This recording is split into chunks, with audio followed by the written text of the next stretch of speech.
És el Goyo. Aquest armadillo és el teu germà.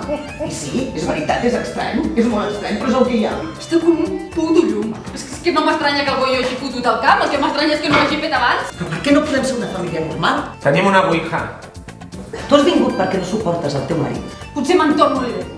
No sé què esperes. El Goyo, espero el Goyo. Al començament resulta una mica estrany, però amb el temps t'hi acabes acostumant. Tot això és culpa vostra, tot. Tot ha passat per la vostra culpa. Jo també puc ser modern, com la veus. Segons ell, la lampada era una broma de mal gust. Però què en sabia ell? Si ni tan sols l'havia tastat. Jo he abandonat a l'única persona que m'ha estimat. Mira, d'acord, buscaré una feina. Ho faré pel Goyo, ho faré pel meu fill. El nostre fill. Sí, nostre. El Goyo l'ho diu perquè és el Goyo. I a tu també t'ho diu. Has premut el cor verd. És el Tinder del Goyo, ja t'ho he dit. Però tranquils, que és normal, passa a les millors famílies.